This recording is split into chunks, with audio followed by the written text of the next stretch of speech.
Cha xin chào số ông này bằng phổ xóa cùng một kênh page bình tin mình chơi Arise dương một lần tiệt hái chúng mình cam với thi water drop phân nhân ở đây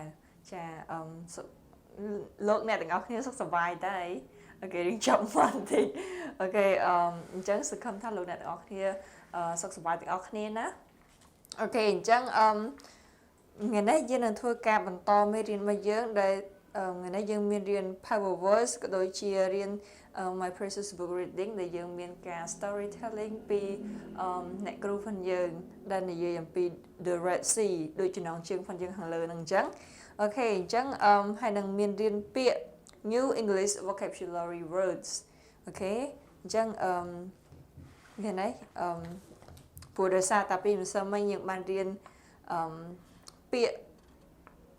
đã tệ tông từ năng không sụp hơi my precious book vocabulary cho mùi năng pi đã tệ tông từ năng power voice ok chẳng giờ ba riêng pi năng không power voice rồi hay ok chẳng nhung sông thua ca rầm lật pi nơi trăng chụp nội e bằng tịnh nát đầm bay ao dương tròn chăn ở vậy để giờ riêng ok chẳng pi phần dơ từng óc pìm xem mấy cái dương miền pram pi pi để pi thì mỗi miền pi rice ok rice để phải khai thác lực rồi có chỉnh chậm ok pi một tiết stuff cứ đồng bong chè ok đồng bong hay một pi tiết part cứ dương phải thác chênh bị khnia chênh địch bay chênh bị khnia rồi có xanh khnia một biệt gì cái dương ảnh bài bàn tháp này ok hay the next one dry cứ smooth ok smooth side cứ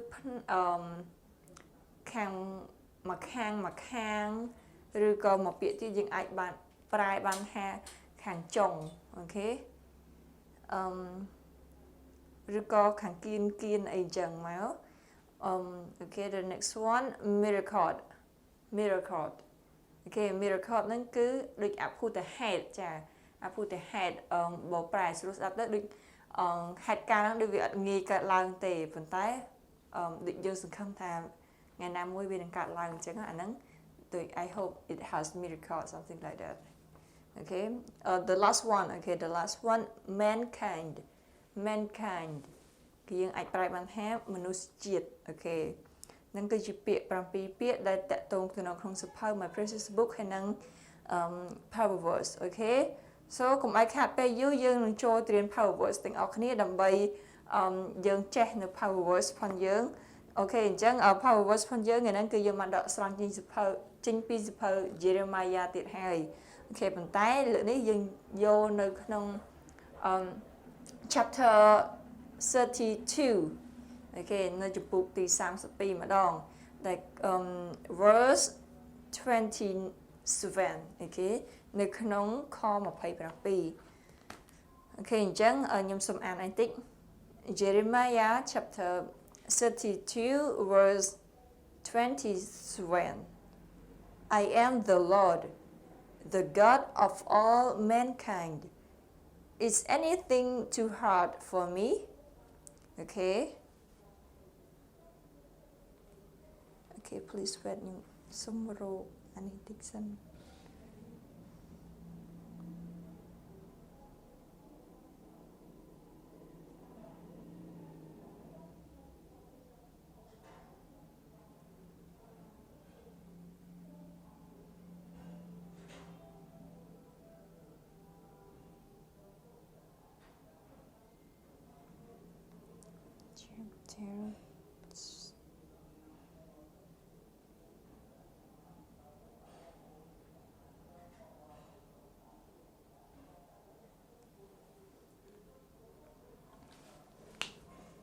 Ok, cho em xung cắt ai này được niên tích nó. Ok, let him be.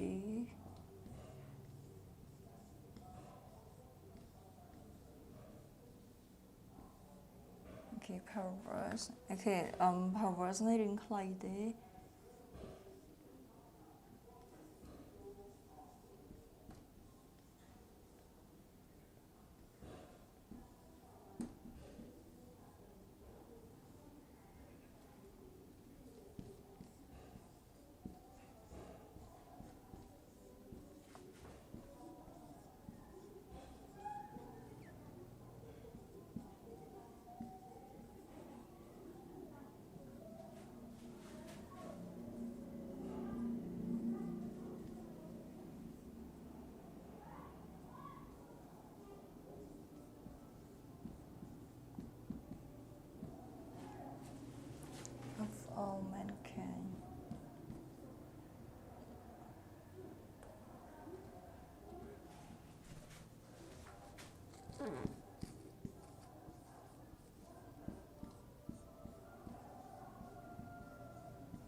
Okay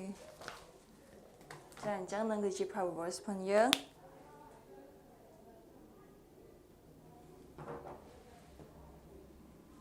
Okay យើងសូមអានជូន power verse Jeremiah chapter 32 verse 27 I am the Lord the God of all mankind Is anything too hard for me? Again, Jeremiah chapter 32, verse 27. I am the Lord, the God of all mankind. Is anything too hard for me? Okay. Again, please. Jeremiah chapter 32, verse 27. I am the Lord, the God of all mankind. Is anything too hard for me? Okay, ឥឡូវសូមឲ្យអ្នកនរគ្នាបានថាតាមខ្ញុំអ្នកនរគ្នា Jeremiah chapter 32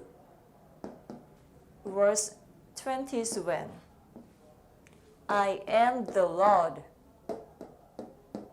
the God of all mankind. Is anything too hard for me? Okay, again. I am the Lord, the God of all mankind. Is anything too hard for me?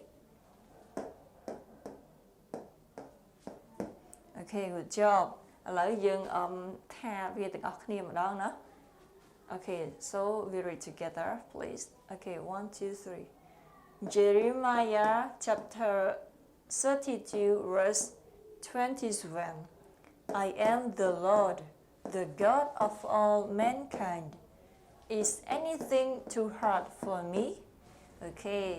ឥឡូវហ្នឹងគឺជាភាសាអង់គ្លេសឥឡូវខ្ញុំសូមបកប្រែខ្ញុំសូមអានជាភាសាខ្មែរនៅក្នុងព្រះគម្ពីរបរិសុទ្ធឲ្យអ្នកនរគ្នាបានស្ដាប់បន្តិចសិនណាខ្លាចព្រោះដោយសារតែ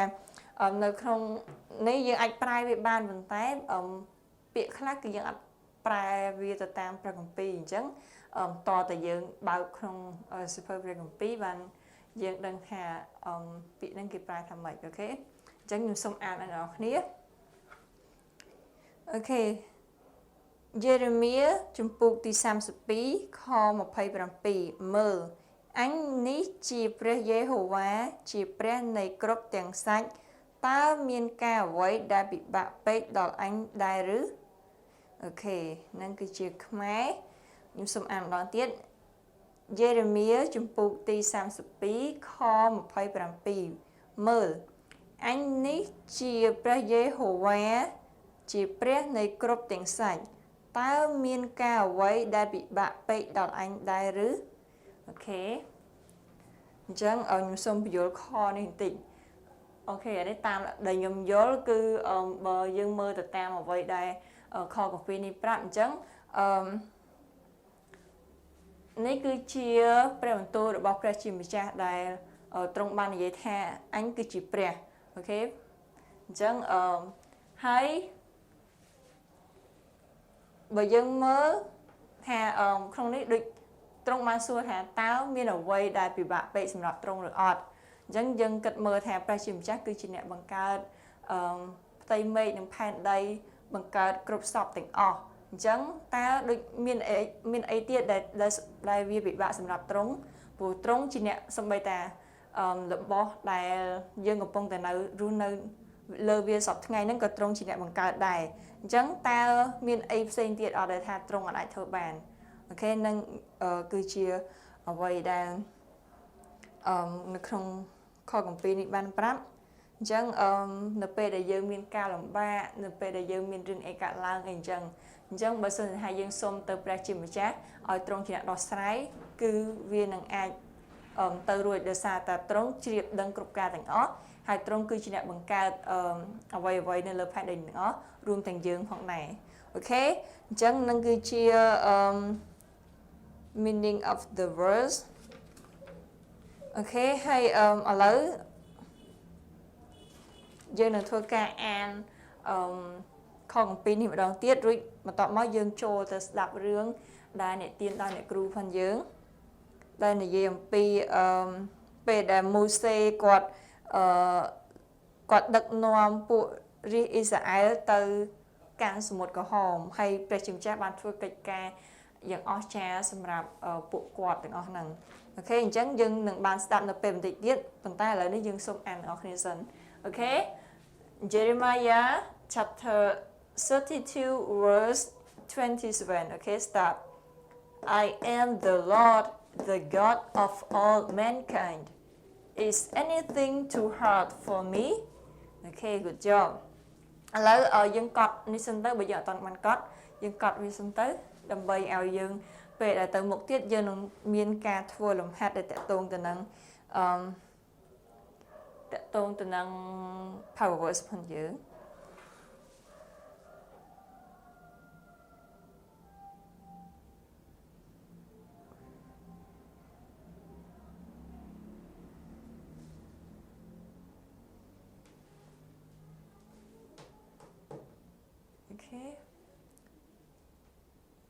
rồi hay ok cho nhung xung lúc và xin giờ toàn rồi toàn ấy tới pe để nhung lúc bạc ở chăm pe để chọn video nó dừng ảnh pause video nó hay thôi ca cọt viết tới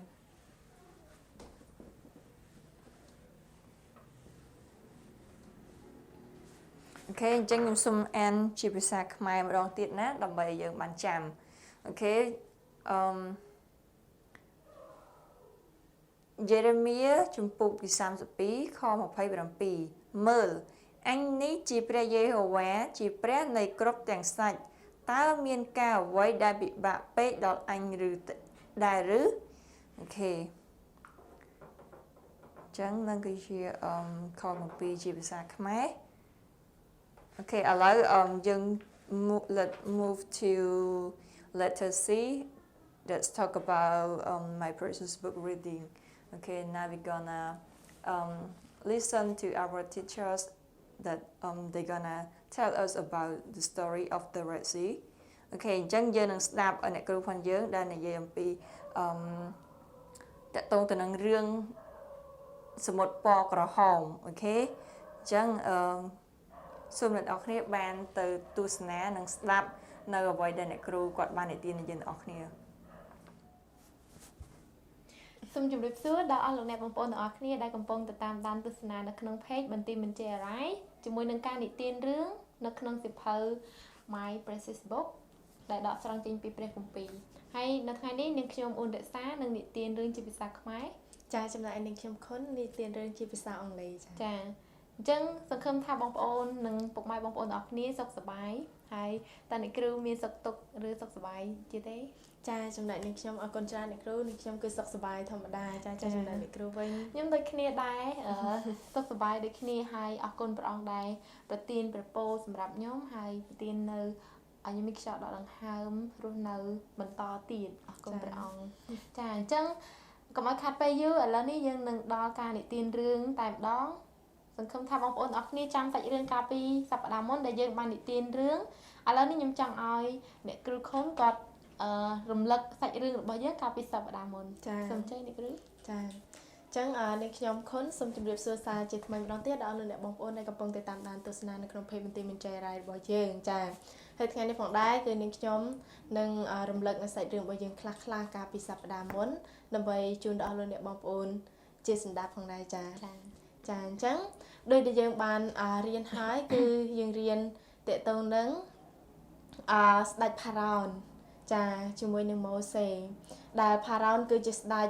មួយអង្គដែលគាត់មានចិត្តដែលរឹងតឹងជាមួយនឹងព្រះអង្គហើយគាត់អត់ស្ដាប់បង្គាប់ពីអ្វីដែលព្រះអង្គបានមានព្រះបន្ទូលទៅកាន់គាត់តាមរយៈម៉ូសេដូច្នេះគាត់តែងតែរឹងតឹងរហូតដល់មានថ្ងៃមួយគឺព្រះអង្គបានបញ្ជូនគ្រោះកាយទាំង10ឲ្យកើតឡើងនៅក្នុងស្រុកអេស៊ីបតែម្ដងចាអញ្ចឹងគ្រោះកាយទាំង10ហ្នឹងក្នុងចំណោមគ្រោះកាយទាំង10ហ្នឹងគឺមាន គ្រោះកាចមួយដែលព្រះអង្គបានឆក់យកជីវិតកូនច្បងរបស់ចាប់តាំងពីកូនច្បងរបស់ស្ដេចផារ៉ោនរហូតដល់កូនច្បងរបស់ជនជាតិអេស៊ីបទាំងមូលផងដែរចា ហ ដូច្នេះហើយដូចក្នុងចំណោមគ្រោះកាចមួយនេះហើយដែលធ្វើឲ្យផារ៉ោនគាត់លេងរឹងទទឹងជាមួយនឹងព្រះអង្គហើយគាត់ក៏បានសម្រេចចិត្តក្នុងការដោះលែងជនជាតិអ៊ីស្រាអែលឲ្យបានចេញពីប្រទេសអេស៊ីបផងដែរចាអរគុណច្រើនអ្នកគ្រូអរគុណអ្នកគ្រូដែលបានចាំរឿងរបស់យើងចាអញ្ចឹងនៅថ្ងៃនេះយើងនឹងចូលសាច់រឿងថ្មីបន្តទៅទៀតគឺចំណងជើងរបស់យើងគឺសមុទ្រក្រហមចាអញ្ចឹងបន្ទាប់ពីស្ដេចផារ៉ោនបានអនុញ្ញាតឲ្យប្រជារាស្ត្រអ៊ីស្រាអែលចាក់ចេញពីស្រុកអេស៊ីបមកទឹកដីរបស់ខ្លួនវិញហើយនោះស្រាប់តែជនជាតិអ៊ីស្រាអែលកំពុងតែធ្វើដំណើរចេញមកហើយស្ដេចផារ៉ោនក៏ចាប់ផ្ដើមប្រែប្រតិរឹងទទឹងម្ដងទៀតហើយចាប់ផ្ដើមរៀបកម្លាំងទ័ពសេះទ័ពចម្បាំងរទេះចម្បាំងរបស់ទ្រង់ទាំងអស់ហ្នឹងមានច្រើនមែនទែនហើយក៏បានដេញតាមជនជាតិអ៊ីស្រាអែលដែលដើរចេញពីស្រុកនឹងមកបន្ទាប់មកគាត់បានជនជាតិអ៊ីស្រាអែលគឺបាននៅពីមុខសមុទ្រក្រហមទៅដោយនៅក្នុងនេះអត់ទាន់ដល់មានរូបភាពច្បាស់ច្រើនទេគឺជនជាតិអ៊ីស្រាអែលចាប់ផ្ដើមដើរទៅនៅក្នុងសមុទ្រក្រហមហើយស្ដេចផារ៉ោនក៏បាននាំទ័ពសេះមកយ៉ាងច្រើនហើយនៅពេលនោះជនជាតិអ៊ីស្រាអែលចាប់ផ្ដើមភ័យព្រោះអត់ដឹងថាមានផ្លូវទៅណាទៀតទេអញ្ចឹងចាប់ផ្ដើមភ័យស្រែករអ៊ូរទាំដាក់លោកម៉ូសេនេះដូចនៅក្នុងរូបភាពលោកអ្នកបងប្អូនបានឃើញហើយបរិសម្នាក់ដែលរឿងចំណាស់នេះកាលដំបូងគឺគាត់ជាលោកម៉ូសេគាត់បាននាំជនជាតិអ៊ីស្រាអែលចេញមកជនជាតិអ៊ីស្រាអែលចាប់ផ្ដើមរអ៊ូរទាំដាក់គាត់ហើយគាត់ចាប់ផ្ដើមនិយាយថាចាលោកម៉ូសេហេតុអីបានត្រូវនាំពួកខ្ញុំចេញពីស្រុកអេស៊ីបមកនៅស្រុកអេស៊ីបហ្នឹងអត់មានភ្នោសម្រាប់កប់ខ្មោចគាត់ទេអីបានជានាំគាត់មកវាលរហោស្ថានត្រូវឲ្យគាត់ស្លាប់ដោយសារទ័ពផារ៉ោនដេញមកតាមក្រោយអញ្ចឹងនៅពេលនោះលោកម៉ូសេចាប់ផ្ដើមនិយាយទៅកាន់ពួកគាត់វិញថាកុំតន់អាលភ័យកុំតន់អាលខ្លាចចាំមើលតាមានសេចក្តីសង្គ្រោះរបស់ព្រះជាម្ចាស់មកកាន់ពួកយើងហើយចាំមើលតើទ័ពរបស់ផារ៉ោនគឺនឹងត្រូវវិនាសស្លាប់នៅក្នុងថ្ងៃនេះឯងអញ្ចឹងគាត់ចាប់ផ្ដើមនិយាយបែបនេះហើយចាប់ផ្ដើមគាត់សួរទៅកាន់ព្រះជាម្ចាស់ថាព្រះអង្គតើត្រូវឲ្យទូលបង្គំធ្វើអ្វីទៀតពីព្រោះគាត់ជាមនុស្សដូចគ្នាគាត់ដឹងថាត្រូវធ្វើមិនទេប៉ុន្តែគាត់ទុកចិត្តព្រះអង្គក៏បានសួរទៅកាន់ព្រះអង្គក៏បានបន្ទូលថាចូលឲ្យម៉ូសេលើកដំបងឡើងទៅលើដើម្បីញែកទឹកសមុទ្រនៅពេលនោះម៉ូសេចាប់ផ្ដើមលើកដំបងឡើងទៅលើនៅពេលនោះគឺខ្យល់បងប្អូនទាំងគ្នាមើលនៅក្នុងរូបភាពនេះពណ៌នេះគឺជាខ្យល់ចាប់ផ្ដើមព្រះអង្គចាប់ផ្ដើមឲ្យទឹកសមុទ្រញែកជាពីរធ្វើឲ្យមានដីគោកឡើងហើយឲ្យដីគោកនោះជនជាតិអ៊ីស្រាអែលអាចដើរឆ្លងកាត់អញ្ចឹងនេះនៅគៀននេះគឺជាទឹកដែលបានញែកចេញពីគ្នាហើយជនជាតិអ៊ីស្រាអែលអាចដើរនៅក្នុងដីគោកចាអស្ចារ្យមែនទែនអ្នកគ្រូអញ្ចឹងនៅពេលនោះគ្រាន់តែម៉ូសេធ្វើតាមព្រះអង្គចាប់ផ្ដើមញែកទឹកសមុទ្រឲ្យជនជាតិអ៊ីស្រាអែលដើរឆ្លងកាត់បានប៉ុន្តែកលេចមើលមកជនជាតិផារ៉ោនទ័ពរបស់ផារ៉ោនវិញគឺព្រះអង្គនៅតែមានប្រទេសរឹងទទឹងដដែលដេញតាមចូលទៅក្នុងគន្លងដែលលើដីគោកនៅក្នុងសមុទ្រនេះដដែលគាត់នៅតែដេញតាមទៅរហូតបែបនេះហើយនៅតែធ្វើឲ្យជនជាតិអ៊ីស្រាអែលភ័យខ្លាចដដែលគឺរអ៊ូរទាំអ្នកខ្លះអាចនឹងយំស្រែកដាក់ម៉ូសេហេតុអីម៉ូសេយើងនឹងត្រូវស្លាប់នៅក្នុងថ្ងៃនេះឯងនៅពេលនោះម៉ូសេចាប់ផ្ដើមស្រែកចាប់ផ្ដើមទូលសួរដល់ព្រះយេហូវ៉ាម្ដងទៀតព្រះអង្គតើត្រូវឲ្យទូលបង្គំធ្វើមិនទៀតពីព្រោះអីកំពុងតែដើរឆ្លងកាត់ហើយប៉ុន្តែទ័ពផារ៉ោនដេញមកតាមក្រោយទៀតអញ្ចឹងនៅពេលនោះព្រះអង្គមានបន្ទូលថាចូលឲ្យឯងលើកដៃឡើងទៅលើយើងនឹងធ្វើឲ្យទឹកសមុទ្រគ្របចូលគ្នាវិញចានៅពេលនោះម៉ូសេគ្រាន់តែលើកដៃឡើងលើតាមបន្ទូលរបស់ព្រះអង្គប្រាប់ទឹកសមុទ្រចាប់ផ្ដើមត្រឡប់ចូលគ្នាវិញពន្លិចដល់ទ័ពរបស់ផារ៉ោនទាំងអស់គ្នាស្លាប់នៅក្នុងថ្ងៃនោះទៅចាកន្លែងនេះគឺពិតជាអស្ចារ្យមែនទែនគឺព្រះអង្គអាចនឹងញែកទឹកសមុទ្រហើយដែលម៉ូសេគ្រាន់តែលើកដៃឡើងលើនៅពេលនោះជនជាតិអ៊ីស្រាអែលចាប់ផ្ដើមដើរបន្តទៀតឆ្លងកាត់ឲ្យផុតសមុទ្រក្រហមនោះអាចឡើងទៅលើដីគោកបានហើយនៅពេលដែលពួកគេបានឆ្លងផុតហើយពួកគេបានឃើញខ្មោចទ័ពរបស់ផារ៉ោនទាំងអស់បានអណ្ដែតស្លាប់នៅតាមច្រាំងសមុទ្រចាអញ្ចឹងសាច់រឿងរបស់យើងគឺសូមស្លេះត្រឹមតែប៉ុណ្្នេះសិនបើសិនជាបងប្អូនចង់ដឹងសាច់រឿងបន្តទៀតសូមបើកនៅព្រះគម្ពីរនិខាម៉ានាំងទាំងអស់គ្នានឹងមានសាច់រឿងបន្តទៅទៀតអញ្ចឹងឥឡូវនេះសូមបងប្អូនទាំងគ្នាបានស្ដាប់ជាភាសាអង់គ្លេសតែម្ដង So now, thank you so much, Teacher Rasa, for you telling the story in Khmer. Yeah. So now, my turn to telling you the story in English. And the title of the story today, we talk about the Red Sea. Are you ready, everyone? Let's begin. So, after Pharaoh's son dies in the 10 plagues, and he let the Israelites live. When they were near the Red Sea,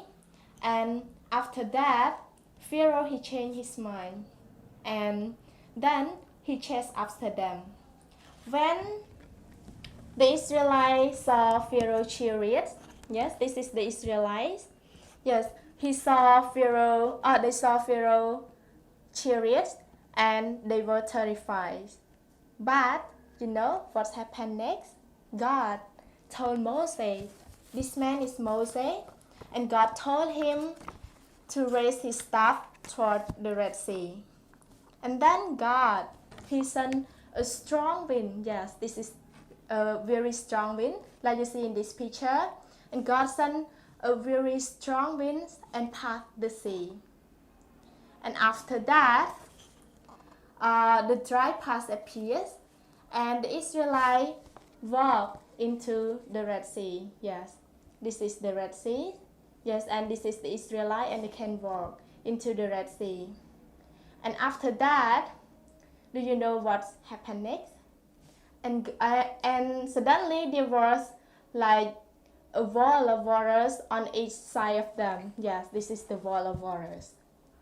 And then they can arrive safely on the other side.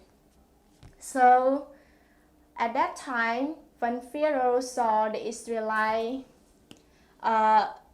they can arise into the Red Sea, and they follow them into the Red Sea with his army. And after that, God continued told Moses to stretch out his hand. Yes, like you see in this picture. He stretched out his hands and the water rolled back again. So Pharaoh and his army all died. Yes, and all drowned into the Red Sea. So this is the end of the stories, and I hope you enjoy it. So now time to discuss. Yes. ចាអរគុណច្រើនអ្នកគ្រូអរគុណដែលអ្នកគ្រូបាននិទានរឿងជាភាសាអង់គ្លេសបានយ៉ាងល្អសង្ឃឹមថាអស់លោកអ្នកបងប្អូនទាំងអស់គ្នាបានយល់ទាំងភាសាអង់គ្លេសហើយនឹងយល់សាច់រឿងជាភាសាខ្មែរដូចគ្នាចាឥឡូវនេះគឺជាការពិភាក្សាគ្នាបន្តទៀតយើងឃើញថានៅក្នុងសាច់រឿងនេះគឺតបរបស់ផារ៉ោនដែលរឹងទទឹងអត់ខ្លាចនៅពេលដែលឃើញការអស្ចារ្យរបស់ព្រះបានញែកទឹកសមុទ្រហើយពួកគាត់នៅតែដេញចូលទៅទៀតដោយដឹងថាព្រះអង្គទ្រង់អស្ចារ្យហើយប៉ុន្តែពួកគាត់នៅតែព្យាយាមចូលទៅទៀតចូលដេញតាមទៀតអញ្ចឹងហើយត្រូវឲ្យគាត់ទាំងអស់គ្នាតបរបស់ផារ៉ោនត្រូវវិនិច្ឆ័យនៅក្នុងថ្ងៃនោះអញ្ចឹងឥឡូវខ្ញុំមានសំណួរមួយចង់សួរដល់អ្នកគ្រូក៏ដូចជាអស់លោកអ្នកបងប្អូនបានស្ដាប់ទាំងអស់គ្នាហើយឆ្វេងយល់ពីសំណួរនេះចាអញ្ចឹងខ្ញុំសួរថាតើចំណុចត្រង់ណាដែលបង្ហាញថាព្រះអង្គមានអំណាចចាអញ្ចឹងអរគុណច្រើនអ្នកគ្រូសម្រាប់សំណួរហើយនេះខ្ញុំនឹងឆ្លើយជូនដល់លោកអ្នកបងប្អូនក៏ដូចជាអ្នកគ្រូផងដែរចាអញ្ចឹងដោយត្រង់ចំណុចនេះត្រង់ចំណុចដែលបង្ហាញថាព្រះអង្គមានអំណាចគឺនៅក្នុងសាច់រឿងនេះតែម្ដងគឺសាច់រឿងទាក់ទងនឹងម៉ូសេហើយនឹងស្ដេចផារ៉ោននេះតែម្ដងចាអញ្ចឹងយើងឃើញហើយថាដោយព្រះអង្គអាចធ្វើការគ្រប់យ៉ាងបានដែលមនុស្សមិនអាចធ្វើជាក់ស្ដែងគឺព្រះអង្គបានធ្វើឲ្យមានការញែកទឹកសមុទ្រកើតឡើងអញ្ចឹងខ្ញុំចង់សួរទៅកាន់អ្នកគ្រូក៏ដូចជាត្រឡប់ទៅកាន់បងប្អូនវិញថាតើសម្រាប់មនុស្សយើងជាធម្មតាតើយើងអាចទេដែលយើងអាចទៅញែកទឹកសមុទ្រដ៏ធំល្វឹងល្វើយឲ្យញែកហើយយើងអាចដើរចូលទៅក្នុងជម្រៅទឹកនោះដោយគ្មានសើមឬដោយគ្មានគ្រោះថ្នាក់អ្វីចាពិតជាអស្ចារ្យមែនទេយើងគ្រាន់តែមើលនៅក្នុងរូបភាពនេះយើងគិតថាដូចជាធម្មតាគិតតែជាគំនូរប៉ុន្តែបើសិនជាបងប្អូនគិតឲ្យដល់មែនទេគឺព្រះអង្គអស្ចារ្យខ្លាំងមែនទេនៅពេលទស្សនវិជ្ជានោះគឺមានខ្យល់មានអីជាខ្លាំងហើយញែកទឹកសមុទ្រចេញជាពីរមនុស្សទាំងអស់នឹងភ្ញាក់ផ្អើលប៉ុន្តែតបរបស់ផារ៉ោនក៏ដល់តែរឹងទៅហើយដេញតាមទៀតចាអញ្ចឹងនៅក្នុងសាច់រឿងនេះផងដែរតើអ្នកគ្រូរៀនបានអ្វីពីតួអង្គនៅក្នុងសាច់រឿងនេះចាអ្នកគ្រូសម្រាប់សាច់រឿងនេះផងដែរគឺនាងខ្ញុំរៀនបានជាច្រើនចំណុចផងដែរចាតកតងនឹងសាច់រឿងរបស់ផារ៉ោននិងម៉ូសេនេះចាតកតងនឹង រវាងអ្នកដែលស្ដាប់បង្គាប់ព្រះអង្គនិងអ្នកដែលមិនស្ដាប់បង្គាប់អញ្ចឹងយើងឃើញហើយថាអ្នកដែលមិនស្ដាប់បង្គាប់ព្រះអង្គគឺជាស្ដេចផារ៉ោដែលគាត់រឹងទទឹងជាមួយនឹងព្រះអង្គជាទីបំផុតគឺជីវិតរបស់គាត់ត្រូវបានយកទៅចោលក៏ដូចជាបងប្អូនរបស់គាត់ក៏ត្រូវបានស្លាប់ដោយសារតែការរឹងទទឹងនឹងមិនស្ដាប់បង្គាប់មិនមែនតែម្ដងប៉ុន្តែជាច្រើនដងដែលព្រះអង្គមានព្រះបន្ទូលតាមរយៈម៉ូសេទៅកាន់គាត់ប៉ុន្តែគាត់នៅតែរឹងទទឹងអញ្ចឹងទីបំផុតនៃជីវិតរបស់គាត់គឺត្រូវស្លាប់ប៉ុន្តែយើងងាកបែរមកមើលអ្នកដែលស្មោះត្រង់ក៏ដូចជាអ្នកដែលស្ដាប់បង្គាប់ទៅកាន់ព្រះអង្គដូចជាម៉ូសេក៏ដូចជាជនជាតិអ៊ីស្រាអែលអញ្ចឹងមានន័យថាអ្នកដែលស្ដាប់បង្គាប់ព្រះអង្គគឺព្រះអង្គថែរក្សានិងការពារពួកគាត់ឲ្យរួចផុតពីខ្មាំងសត្រូវហើយឲ្យមានសុវត្ថិភាពផងដែរចា៎អញ្ចឹងដូច្នេះហើយការស្ដាប់បង្គាប់ព្រះអង្គគឺល្អបើសិនជាយើងស្ដាប់បង្គាប់ព្រះអង្គតែងតែថែរក្សាយើងនិងគង់នៅជាមួយនឹងយើងដោយដែលព្រះអង្គបានគង់នៅជាមួយនឹងម៉ូសេក៏ដូចជាជនជាតិអ៊ីស្រាអែលទាំងមូលចា៎អញ្ចឹងតើជំរឿតួអង្គមួយណាដែលយើងគួរតែធ្វើតាមដែលយើងគួរតែដើរតាមណាគ្រូចា៎អញ្ចឹងខ្ញុំគិតថាបងប្អូនប្រកាសជាដឹងហើយថាតើតួអង្គមួយណាដែលយើងគួរតែដើរតាមចា៎នោះគឺជាតួអង្គរបស់លោកម៉ូសេចា៎ដូចជាជនជាតិអ៊ីស្រាអែលផងដែរយើងឃើញថាលោកម៉ូសេគាត់ជាអ្នកដែលស្ដាប់បង្គាប់ព្រះអង្គហើយជនជាតិអ៊ីស្រាអែល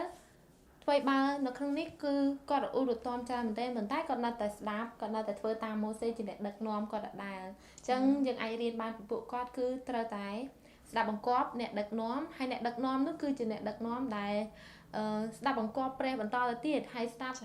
ព្រះអង្គថាតើព្រះអង្គប្រាយើងឲ្យធ្វើអ្វីចាអរគុណច្រើនអ្នកគ្រូអញ្ចឹងមានអីបន្ថែមទៀតទេអ្នកគ្រូចានឹងខ្ញុំមានខ្លះដែរចង់បន្ថែមក៏ដូចជាចង់ជម្រាបជូនទៅដល់អស់លោកអ្នកបងប្អូនដែលកំពុងតាមដានទស្សនាក្នុងเพจរបស់យើងចាដូច្នេះខ្ញុំចង់លើកទឹកចិត្តដល់បងប្អូនថាព្រះអង្គនៃយើងគឺជាព្រះដ៏ល្អ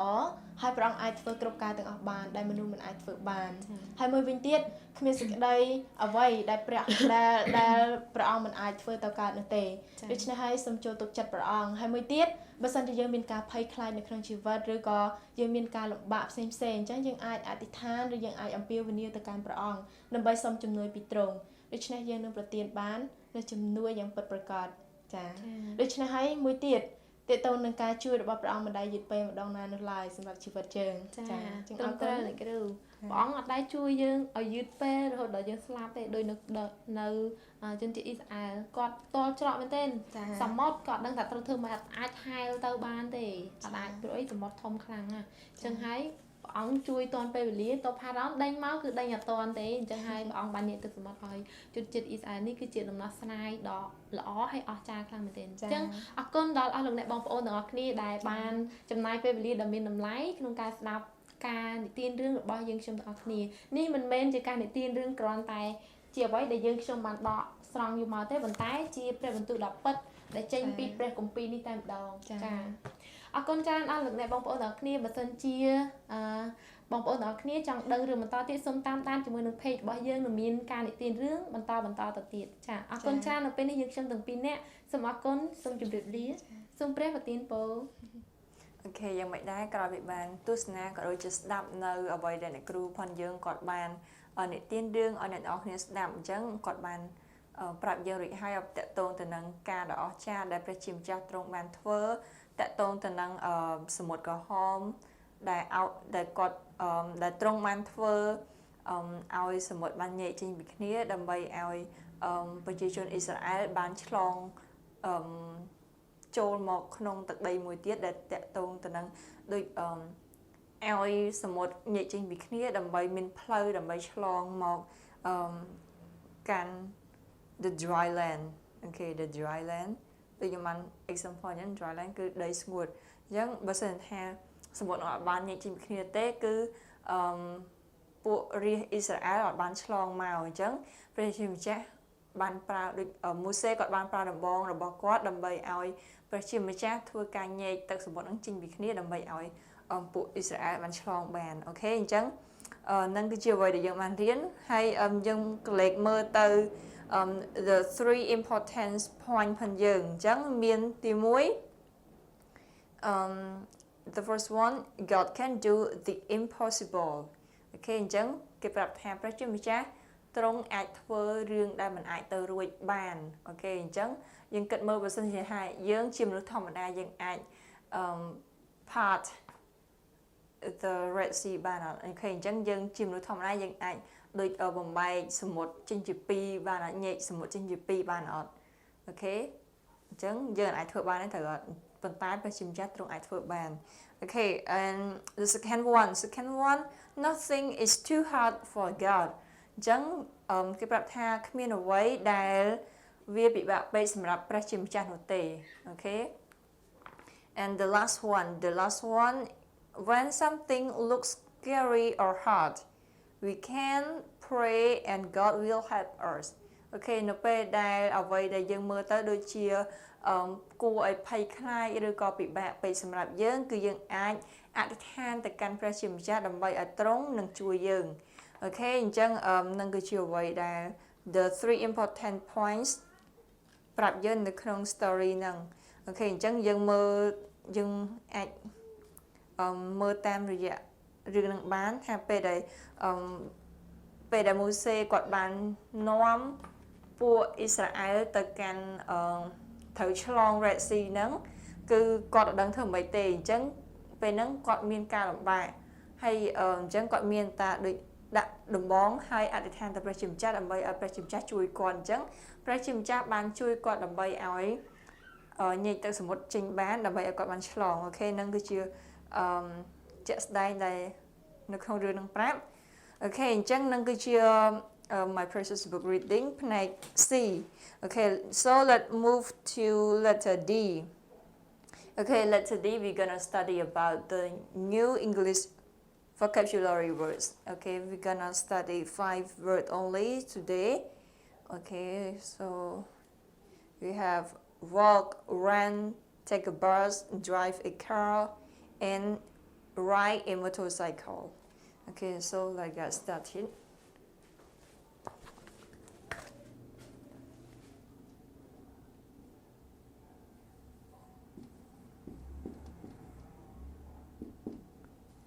the first one walk run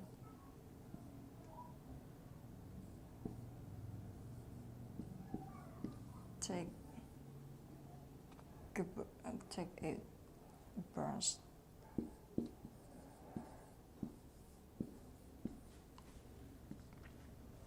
drive a car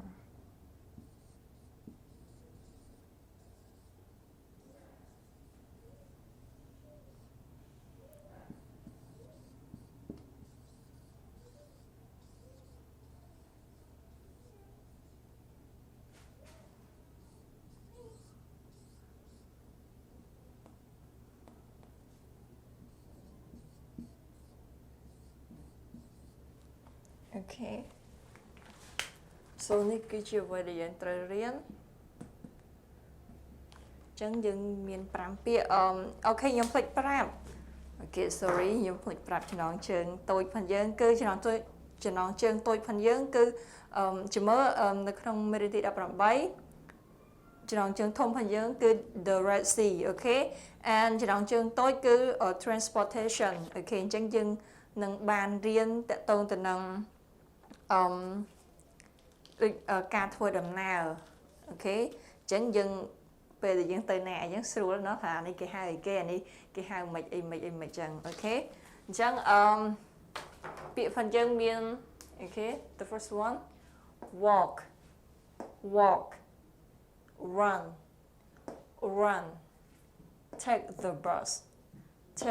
bus drive a car ride a motorcycle okay again walk run take the bus drive a car ride a motorcycle okay one more time walk run take the bus drive a car ride a motorcycle okay walk យើងចេះហើយប្រែថៃគេដើរអូខេដើរ This one run. Run opposite of walk. ដើរគឺរត់ហើយនឹងរត់ This one is រត់ and take the bus. Take the bus គឺយើងប្រែបានថាជិះឡានក្រុង Okay. Take the bus. Drive a car. Drive a car យើងអាចប្រែបានថាដោយជិះឡានឬក៏បើកឡានអីចឹង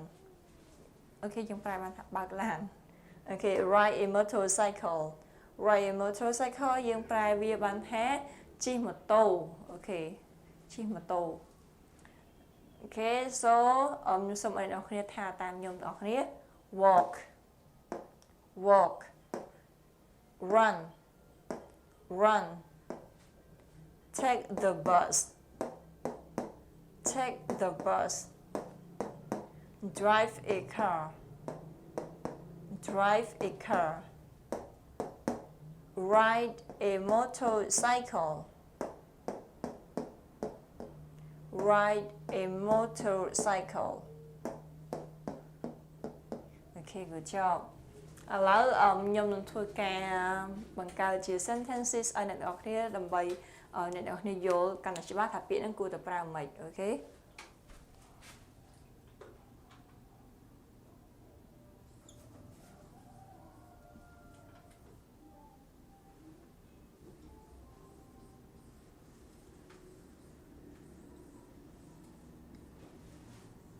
Okay យើងអាចដាក់ let's have a walk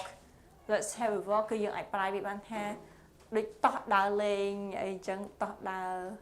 ដូចដើរតាមចិត្តអីឬក៏ទៅណាអីចឹង Okay let's have a walk គឺ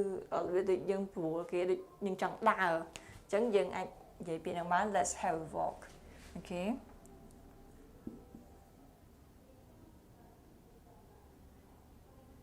He runs to his mother Okay he runs to his mother Okay អញ្ចឹងយើងអាចប្រែបានថាគាត់រត់ទៅម្ដាយរបស់គាត់ Okay ដូចអូបានហាងកូនក្មេងចេញព្រានអញ្ចឹងម៉ាក់គាត់ទៅយកបន្ទាប់មកគាត់ឃើញម៉ាក់គាត់អញ្ចឹងគាត់អាចរត់ទៅម៉ាក់គាត់អញ្ចឹងយើងអាចនិយាយបានថា he runs to his mother Okay and another one take a bath They take the bus to school. Okay. អញ្ចឹងយើងអាចដាក់បានថា they take the bus to school ពួកគេជិះឡានក្រុងទៅសាលារៀន Okay. And the next one drive a car. Drive a car yeah that do you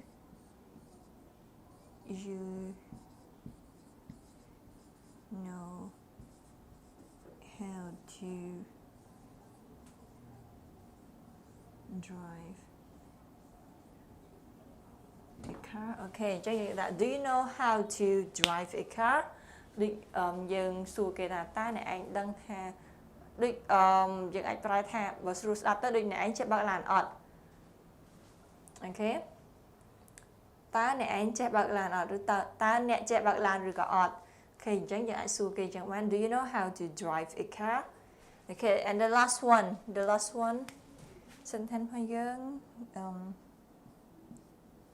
I think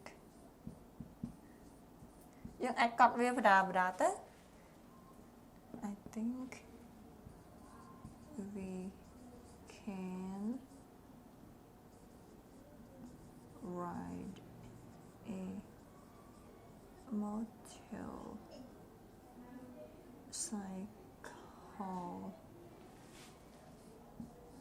to the market Okay អញ្ចឹងយើងអាចដាក់បានថា I think we can ride a motorcycle to the market អញ្ចឹងខ្ញុំគិតថាយើងអាចជិះម៉ូតូទៅផ្សារបាន Okay អញ្ចឹងនឹងគឺជា sentences របស់យើង Okay so ខ្ញុំនឹងអានឲ្យអ្នកនរគ្នាស្ដាប់សិន Okay walk let's have a walk run He runs to his mother. He runs to his mother. Take the bus. Take the bus. They take the bus to school. They take the bus to school. Drive a car. Drive a car. Do you know how to drive a car? Do you know how to drive a car? Okay, and the last one, ride a motorcycle. Ride a motorcycle. I think we can ride a motorcycle to the market. Okay, so I'm gonna read it again. Okay, please listen carefully. Walk. Walk. Let's have a walk. Run. Run. He runs to his mother. Take the bus. Take the bus. They take the bus to school. Drive a car. Drive a car. Do you know how to drive a car? Ride a motorcycle. Ride a motorcycle. I think we can ride a motorcycle to the market. Okay, good job. ឥឡូវខ្ញុំសូមឲ្យអ្នកនរគ្នាបាន repeat after me. Okay, សូមឲ្យអ្នកនរគ្នាបានថាតាមខ្ញុំ walk walk. Let's walk. Oh, sorry. Let's have a walk. Let's have a walk. Run. Run. He runs to his mother. He runs to his mother. Take the bus. Take the bus. They take the bus to school. They take the bus to school. Drive a car. Drive a car. Do you know how to drive a car? Do you know how to drive a car? Ride a motorcycle. Ride a motorcycle.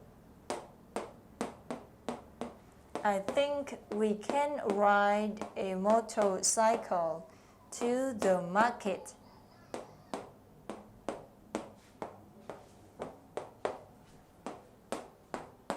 Okay, good job. ឥឡូវអ្នកនរគ្នាកត់វាសិនទៅបន្ទាប់មកយើងនឹងអានវាជាមួយគ្នាម្ដងទៀត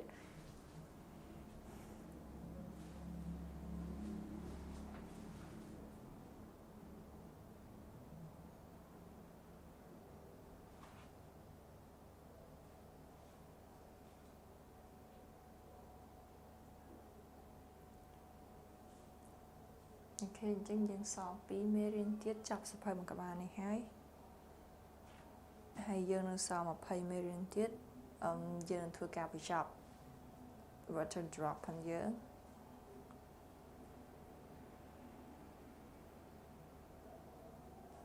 Okay រួចហើយឥឡូវសូមឲ្យអ្នកនរគ្នាបានអានជាមួយគ្នាទាំងអស់គ្នា Okay, please read all together. Walk. Walk. Let's have a walk. Let's have a walk. Run.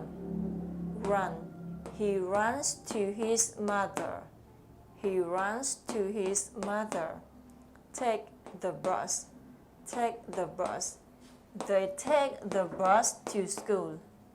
They take the bus to school. Drive a car. Drive a car. Do you know how to drive a car? Do you know how to drive a car? Ride a motorcycle. Ride a motorcycle. I think we can ride a motorcycle to the market. Okay, good job. អញ្ចឹងយើងបានរៀនពាក្យ5ពាក្យដែល នៅក្នុងចំណុច D New English Vocabulary Words អូខេអញ្ចឹងថ្ងៃនេះយើងបានរៀន power words ក៏ដូចជាបានស្ដាប់នៅរឿងអូខេបានស្ដាប់រឿងហើយនឹងរៀន New English Vocabulary Words ចំនួន5ពាក្យអូខេនៅថ្ងៃច័ន្ទអូខេថ្ងៃច័ន្ទអញ្ចឹងយើងនឹងរៀនពាក្យបន្តទៀតដែលនិយាយអំពី transportation អូខេប៉ុន្តែថ្ងៃនេះគឺយើងមានតែប៉ុណ្្នឹងទេចាអរគុណសម្រាប់ការតាមដានហើយសូមអ្នកនរគ្នាកុំភ្លេចរៀនសរសេរពាក្យហើយនឹងដូចជាបង្កើតនៅ sentence ដើម្បីឲ្យយើងបាន